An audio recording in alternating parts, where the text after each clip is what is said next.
Well, as you can tell, our beard contest is going well.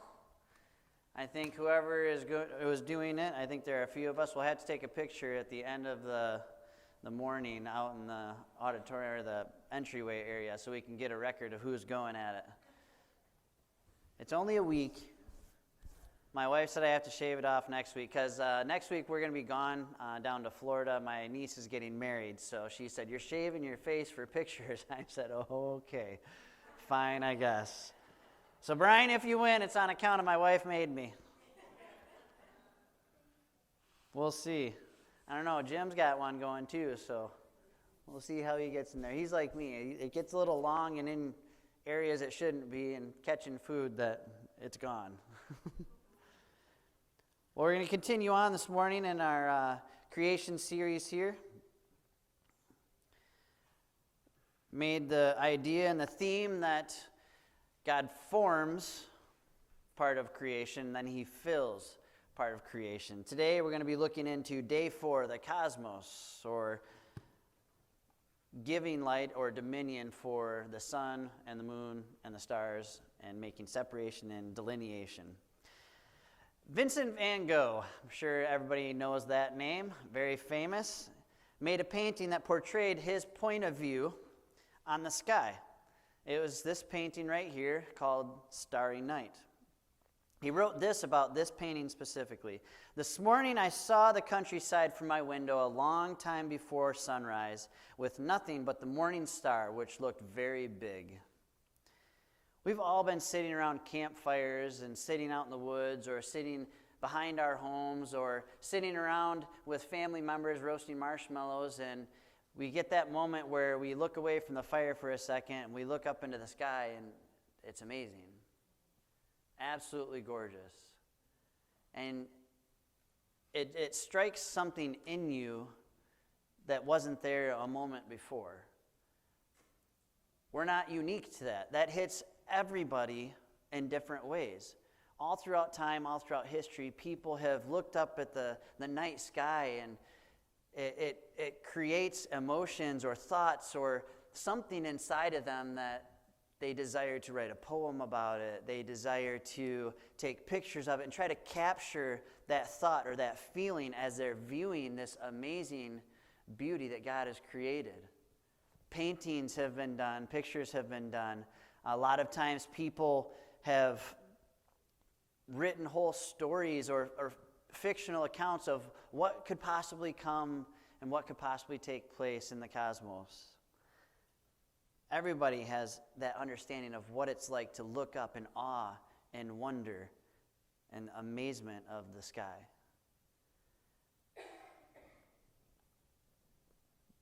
The same can be said for a lot of sunrises and sunsets as well. The amazement of what it looks like, God painting a picture. This is a sunrise I didn't take this picture. I borrowed it. It's in Michigan, over on Lake Huron. It's a sunrise coming up. That's the birth of a new day, the end of a night. As the stars get diminished by the ambient light of the sun in our atmosphere, all of a sudden you can't see the stars anymore, but the colors of clouds are beautiful. This is a sunset. This is from our house we lived in Dayton Center. It was right across the field. The beautiful sunset. The beauty that comes with sunrises and sunsets of the birth of a new day or the birth of an evening or a night or the closing of the day is awesome. I can't really see it, but there's one bright star in that picture of that sunset. I'm pretty sure it's a planet. I didn't have a telescope. My eyes aren't that good. Uh-oh. Brian's got his hand up. Are you praising the Lord, or you got a statement? Tell me what planet it is. Oh, what a cheater. But is it sunrise or sunset? Looks like a sunrise to me. I don't know. It's facing the wrong direction. We're looking at the church. Wait, nope. It's turned around, crosses around the right. It's a sunset. Yep. Who took that picture? I did. Good job, Brian. You should have entered that in a contest. You could have won an award. Yep, we'll get there. All of those things are made possible because of day 4. It's the day when God gives the cosmos more detail and more structure and more delineation. He made distinctions between the sun and the moon, directly stating their duties. The sun and the moon are important, and they are recorded with the creation account for us to understand and know what he is creating these things here for. Genesis chapter 1, verses 14 and 15. He's laying out the general lights. And God said, "Let there be lights in the expanse of the heavens, and separate the day from night, and let them be for signs and for seasons and for days and years, and let them be lights in the expanse of the heavens to give light upon the earth." And it was so. We have his recording of action being done in the cosmos. But what was the purpose for each light? Well, they are to be signs. In 1:14 it says, "And let them be for signs," specifically. He's giving a very specific detail for what they are to do and reveal to us. So let's start with the stars that we can view at night. Every single one of us have a modern clock. It's digital. It's following the set standard for time in general. How do you know that it's right? Have you ever wondered that? How do I know that it's actually 8:30 and not like 6:15? Well, because my digital clock tells me so. Well, what do? Well, we know that it's night because you can see the stars at night. So it's estimated that there's about 2,000 to 3,000 people that get lost in the woods each year. Not on accident, or not on purpose, but on accident. It would be safe to say that it's easy to get lost when you're exploring the wilderness. What is commonly used to find your way through the woods? Or back from the woods? You could name a lot of things. You could name a compass, a map, ribbon that you used to mark trees as you went deep into the woods, the trail, other people passing by. Lord willing, there's other people. Well, what does somebody do when they're out on the ocean and there's no trees and landmarks and the compass? Great, you can point me that direction, but now what? What do I do? To find out people navigating the seas, it kind of points us back to, finish the statement. In 1492, yeah, I would have went in a circle and drowned probably. How did he do that? He had to use God's map, the stars. The stars could be used the directions of a compass. They had to first find north, south, east, and west. So let's see what we could do that. In the northern hemisphere here, we should first locate, as what I'm told, Polaris, which is the North Star. It's always north. So you know those really cool pictures of planetariums and things that have all these stars like swirling around? It's a time-lapse picture, but there's one star right in the middle of it. That's the northern star. It doesn't move. It's almost directly over top of the North Pole. So all the other things will continue to move. And I didn't know how to find the North Star until I went to the planetarium with Micah a couple weeks ago. That you find the Big Dipper and you take that direction all the way up to a bright star, which is the North Star, and it's part of the Little Dipper. A lot of times you can't really see the Little Dipper. It's pretty dim as compared to the Big Dipper, but that's one way to find it. So you can find the North Star. And then from there, you have to find a couple of other constellations to figure out which direction you need to go. The next one would be Orion's Belt. And on Orion's Belt, there is a shape that people have come up with. I don't know about you, but I've always asked for lines to be drawn in the sky, but that's never happened yet. But on Orion's Belt, there's actually a nebula, a cluster of stars down. You see the bright cluster of the 3 stars going down? It kind of looks like a guy with a bow and 2 feet going down. Yeah, Brian's got the pointer there. That is his sword and his belt, and it always points south. So you find the North Star, you can find that sword, and it always points south. So obviously from there, east and west is right and left, correct? Pretty simple. Well, now that I've explained it, it's simple, but I had no idea how to do that. Thank you, planetarium. Good field trip. All of these celestial landmarks God provides for us as signs. The blood moons are also signs. Obviously, we can dig back into that some other time. There's a lot of significance with those blood moons. But just imagine all the things that we don't actually understand or know about the heavens, the stars. Maybe things that he put there that we never realized and won't realize until we get to heaven. Why are we able to see stars at night? You ever wondered that? Most of them don't have light in of themselves. They don't give off light. They're not a sun. But what they're doing is they're being made visible because they're reflecting the light of the sun to earth. And we get to see that reflection. From our perspective in the northern hemisphere, we can see different constellations in the summer than we can see in the winter because it continues to turn. Our world continues to turn and rotate, and as it orbits the sun. So where the constellation is in the sky, that indicates our current season. Genesis 1:14 says, "Let them be for signs and for seasons." If the Northern Star and the Orion's Belt are in different spots, or even the Big Dipper and the Little Dipper in the sky in the summertime as compared to the winter, you can remember last winter where it was at. Oh, it was way up here.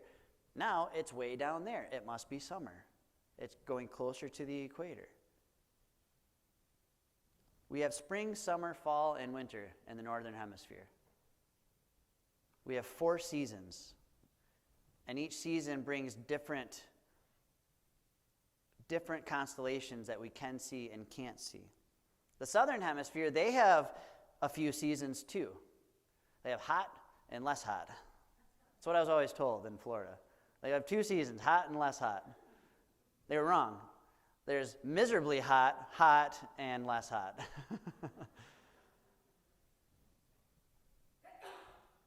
Seasonal changes are perceptible through our senses. We can see it. We can feel it with the temperature changes. How many of you can smell winter coming? Anybody? Yep, me too. I can smell it sometimes, other than people's leaves burning and, fires going and things like that. Our senses tell us that the seasons have changed. But the signs God gave us is also to reveal to us the changing of the seasons. There's something that we have right here called moon phases. The moon phases can teach you and tell you which season you're in. A moon phase goes through a month period, a month time frame. And each one of those phases is a quarter, or a particular part of the moon is a quarter of the season of that month. So theoretically, those moon phases happen 12 times out of the year. So if you see 12 full moons, you know that it's the beginning of a new year. You see 6, it's probably going to be cold or it's going to be hot halfway through. You see 3, it's probably going to be spring or summer. We have that as a sign to us to follow and to chart. Each one indicates a portion of the month. We can break each one of those timetables down a little bit further as well. God created the day that we have, a 24-hour day. And he says day 1. He gives us a sundial, which we've come up with a way to indicate those 24 hours to follow. Obviously, the sundial doesn't work very well at night or on a cloudy day. Thank you for the invention of the clock. The rising of the sun and the setting of it again, which we understand from all the seasons that they begin and repeat, so that there is a total of a 365-day year by the time scale that we can get for a day and the moon phases that we have. We can follow 365 days. And then it starts back over again. We have the sundial to give us the 24 hours. And this is before everybody came up with the AM and the PM. How many of you know what AM and PM stand for, aside from Brian? Margot does. Anti-meridian, post-meridian. Absolutely. I had no idea what that was. But it made sense once I read it. Anti-meridian is before noon, post-meridian is afternoon. And this is what it says in the Military Time US on the internet. It says, the creation of AM and PM was necessary to describe how close the sun was to the meridian, 12 noon. It's like, that's interesting. Learn something new every day. God gave the translation of his signs to us through wisdom of men and thinking and pondering through all of the signs he's given us. Who was it that came up with the moon phases, that sat there for a whole month and continued to chart? Oh, I saw a full moon on this day. Okay, I saw a waxing crescent, a waning crescent. And they go through and they categorize all these things. Oh, at night, I can't see the moon. It's completely darked out, but I see the outline, so I know it's there. And they chart all of these things. And that person says, hey, you know what? What if I go ahead and put the stick in the ground and I can see which hour of the day it is?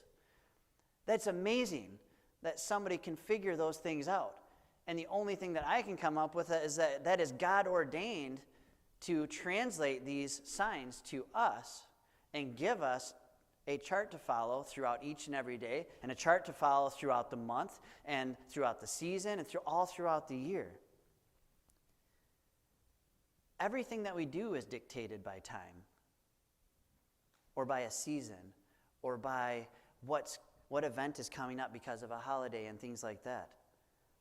The signs and the wisdom to discern the signs and seasons we have so we can follow his example to do things in detail. We can make plans for the next month, but Lord willing, we're able to be there. He may come back and bring us home before that takes place. He may take us home. But we can make those plans to be detail-oriented. Imagine if the farmers didn't plan in detail what time of the years they plant certain crops and harvest certain crops. It'd be disastrous. God has very specific details in all he does. He expects us to follow that example. He even tells us to do everything in decency and orderly. Something to remind us that he allowed us to have those specific lights. Genesis 1:16. And God made the two great lights, the greater light to rule the day and the lesser light to rule the night, and the stars. We have the greater light, the sun. The greater light to rule the day. The sun is for a sign, as it is a part of the cosmos that we can view, but it is also the source to sustain all life. We are estimated to be 93 million miles from the sun. The distance has been coined as the Goldilocks section of our galaxy. The habitable, I can't even say it. How do I say it? Habitable. Habitable, there you go. More emphasis on the A and less on, never mind. I was bad with English anyways. That zone, that section, that area where Earth is estimated to be 0.4 to 1.5 AU wide. I had no idea what AU is to put it into a scale in my mind. I was like, what in the world is that? Australia? Is that how? I mean, it's as big as Australia for... It's an astronomical unit that measures 9,295.6 miles. That's a lot. That's a whole lot.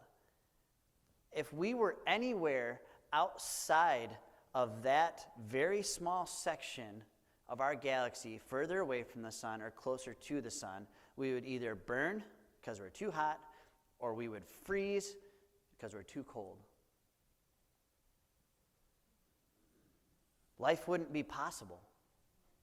Scientists say how lucky we are to be in that zone, how amazing it is that we just happen to be on this planet at this time in that section of our galaxy.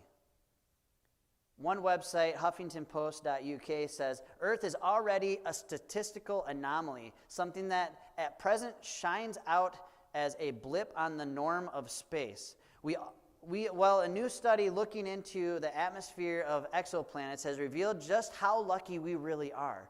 The team from Sorbonne University has found that were the Earth to be just the tiniest amount further from the sun, it would be unrecognizable.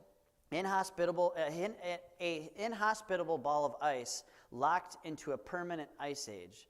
Led by Martin Turbitt, the team examined how CO2 would react in planets that were slightly closer or further away from their host stars.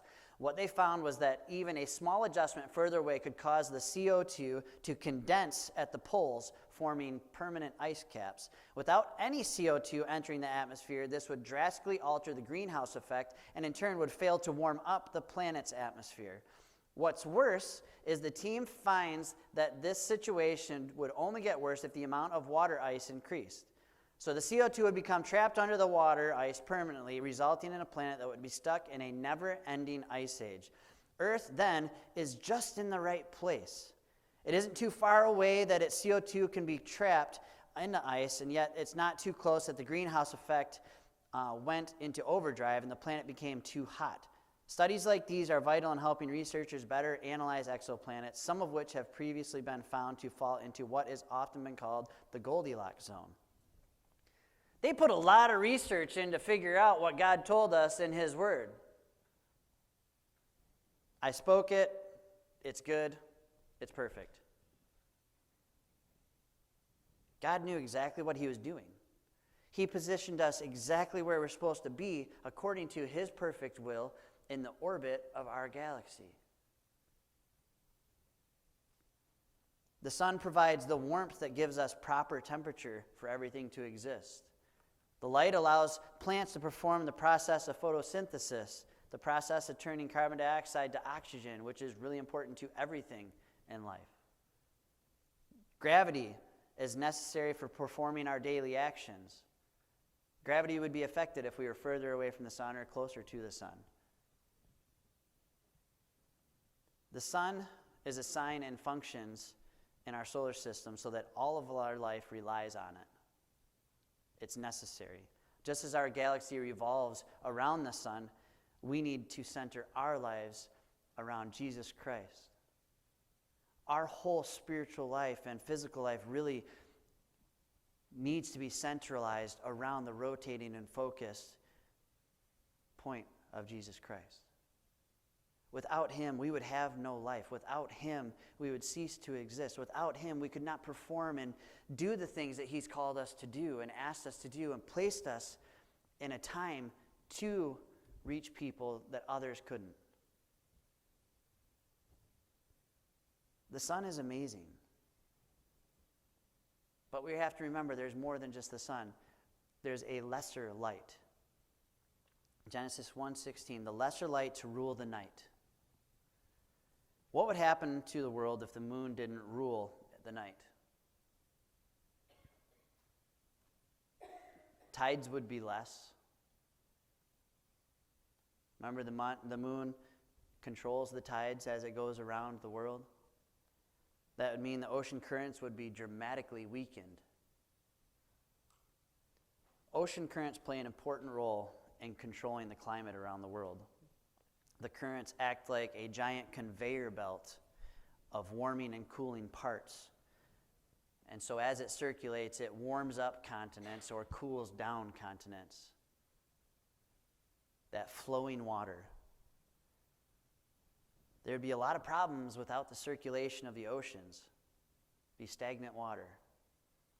It'd be like that giant cesspool that people call ponds, and it would be the whole earth. Everywhere. Temperatures wouldn't change. We wouldn't get a summer and a spring.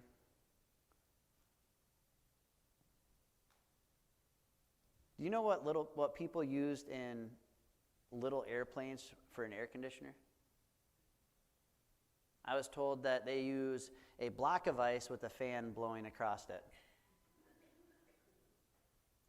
I don't know about you, but I'm going to need more than just a block of ice and a fan in my house. That was it. Just a block of ice and a fan. The cool air going across the ice cube as it goes off, blowing it onto you. That's the ocean.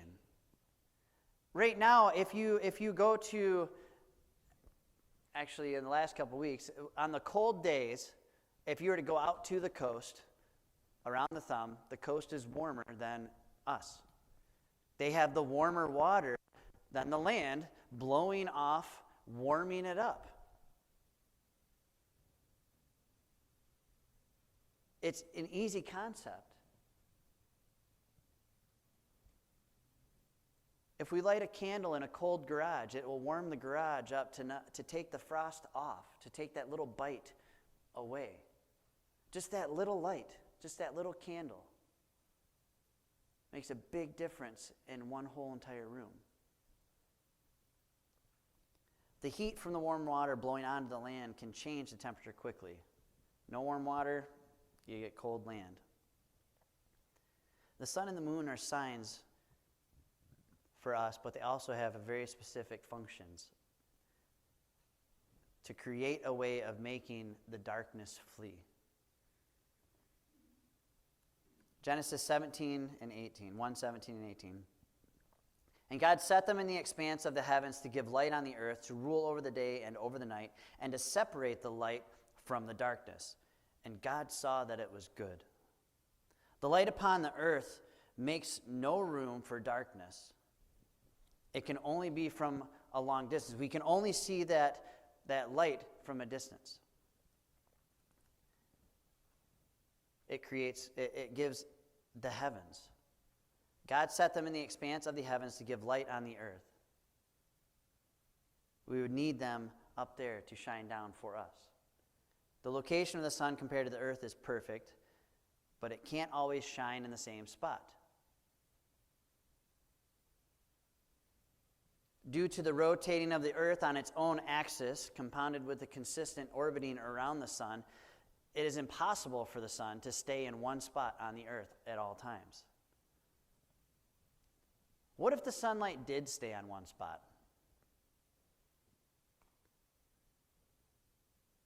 When we came to Bad Axe, we had purchased some flowers at Costco. I think they were $15 each, and they were really cool looking. I asked my wife, are these the ones that come out every year, or are these the ones that you bought and that just they're going to die and we're going to throw away? And she said, whatever it is, annuals or perennials. I think it was perennials. Annuals are the ones that you just plant once and you don't have to deal with again. Those are the ones I like. Well, we came, it's the other way. See, I'm terrible with flowers. If you would like a dead flower, you can bring it to my house, and I promise you it won't make it. We bought these flowers. That's $30. And we brought them to the house in Bad Axe, and we put them out on the front porch. And when we left from the weekend and went back down to Carroll for the week, we put them on the back porch so they would get sunlight. Well, we didn't open up the windows, is what I'm told. And so we came back the following week, and these are the saddest looking flowers I've ever seen in my life. I was like, we paid for those. And they're just these droopy, ugly things. I killed them. I don't know what to do. And it's really hot in the back porch. I'm like, I bet you we just scorched them. And there's no water, not enough water in them, so we didn't do anything. I totally neglected it, totally ruined it. Told my wife, I'm like, sweetie, I'm sorry. I ruined our flowers. So I put water in them, and next day they were back to better. They can't have sunlight all the time. They can't have water all the time. They have to have that time to rest from the sunlight.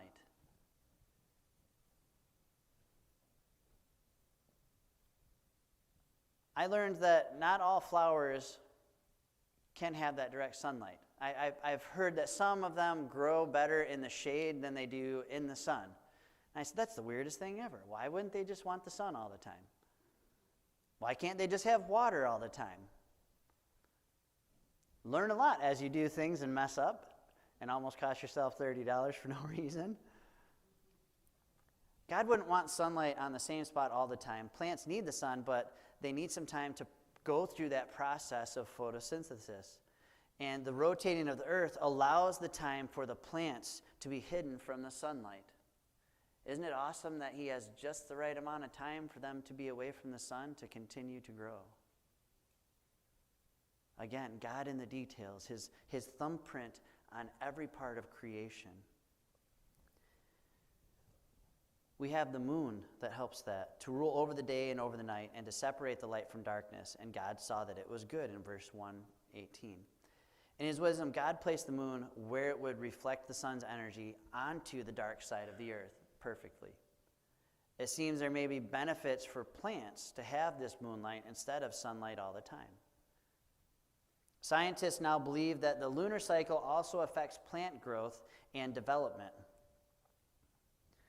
Farmers plant crops at different times based on what they think the moon will do, is what one study says. They also use the moon to help them with timing their plants throughout the seasons. I don't know if you guys do that, but I would lose track quickly. When the moon is full, farmers plant early in the morning. This allows the sun to warm the ground quickly and allows the seeds to germinate more easily. Additionally, seeds sown just before or around the full moon have a higher rate and speed of germination than those sown at the new moon, because seeds are able to absorb more water at the full moon. In fact, researchers found that plants grown during the full moon were taller and had larger roots than those grown during the new moon, according to flourishingplants.com. I don't know if you guys use that or if that's news to you, but I'm sure you have your own scientific ways of doing things. The moonlight is also amazing.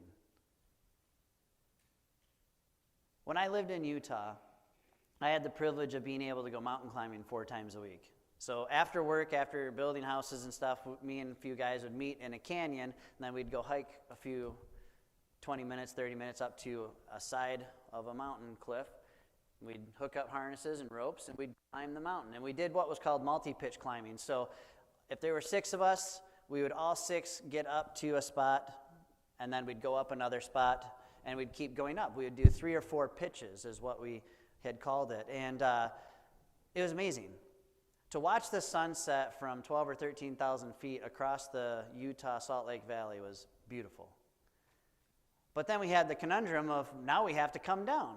So we would tie 2 200-foot ropes together, and we would rappel down 200 feet at a time. When there was no moonlight, we could use our headlamps. When there was moonlight, there was nothing better than rappelling down the side of a mountain with just the full moon. It was amazing. We used to go to the hot pots, and on a full moon, you would need no flashlight to walk the path. You could get there all by moonlight. To me, that was crazy to think that the moon would reflect that much sunlight for me to be able to walk around as if it were day. It was awesome. The moon reflects to us the perfection of God himself and his provisioning for us. And he said, it was good. He consistently is pointing to us how important we are to him. He's always doing everything for us. Genesis 1:18 and 19. To rule over the day and over the night, and to separate the light from darkness. And God saw that it was good. And there was evening, and there was morning, the 4th day. He separated the light from darkness, and it was good. It isn't difficult to recognize the constant works of God since sin entered into this world. We can still see all that he created. And that he continues making ways for darkness be displaced by the lights that he's given us. His light. Everything that we get to look at, the sun, the moon, and the stars, we're told in God's word that he created them for us. And then he handed out specific purposes and duties for what he created. But he also provides these for us in ways that we may not ever fully understand. So to sit in awe and wonder of the cosmos, as many people have, is amazing. They're glorious. They're inspiring. They're beautiful. They reflect God's perfection. Now, some people have actually worshipped these heavenly points of creation. They've worshipped the sun. They've worshipped the moon. They've worshipped the stars. They've created stories trying to explain Orion's belt and the Big Dipper and all these other things. The sun was worshipped as a godlike body, or even a god itself, by numerous civilizations and religions across the globe. It is an ultimate power because of the heat that they can feel, the intensity, how big it is, everything. To bring light and life to the world. Without the sun, survival would not be possible. And ancient cultures worshipped it as if their lives quite literally depended on its existence. For this reason, the symbol of the sun was often used on ancient warrior armor, such as shields and sacrifices, and they were often made to the stars. The stars symbolize spirit and the essence of hope within the darkness, the sky. The moon is shrouded in mystery. It casts light on things that can't clearly be seen or fully understood, illuminating them with an eerie, halo-like glow. Because of its complex and mysterious nature, it plays a big part in horror and fantasy films and genres. Think of the notion of the werewolf. The werewolf comes out at a full moon. There's stories that people have created. The light of a full moon. These celestial bodies that God created for us have been deified by humans.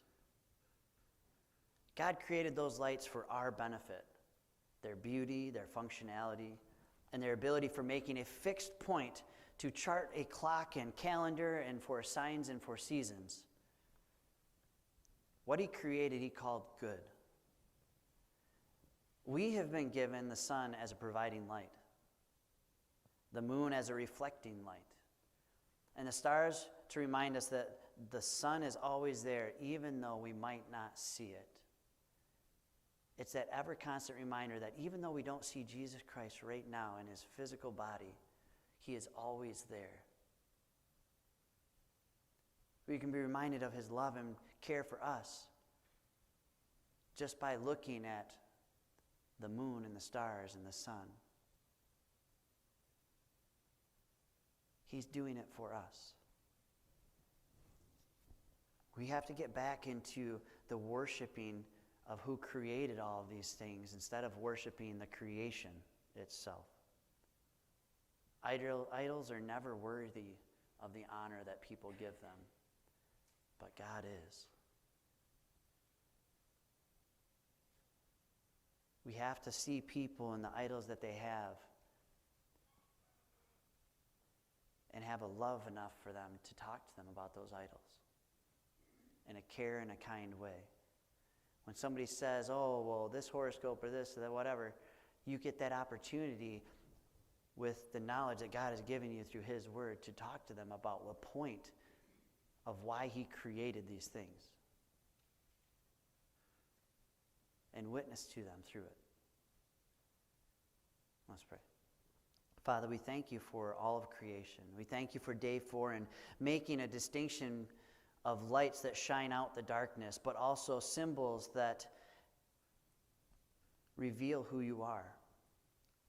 The moon that reflects the sunlight and gives us order in time and seasons, along with the stars that giving us direction and a compass to follow or a way to find ourselves across the oceans. And especially just for the beauty of what you created. Help us to glorify you when we see those things. Help us to worship you and the creation that you've made for us. Help us not ever forget that you did it for us and to think about how we can point those things out to other people. Help us not to make idols out of these things and to think of how great they are, but to think of how great the creator of them is. Help us to reach people with the gospel this week, and help us as we see the sun and we see the stars and the moon to praise you in those moments. Be with us today and help us to reach this county around us and to reach the world, and be with all of the missionaries that are doing the same thing. Help them to use the cosmos as a point of illustration, but a point of truth to show people how awesome you are. Be with us this week in Jesus' name.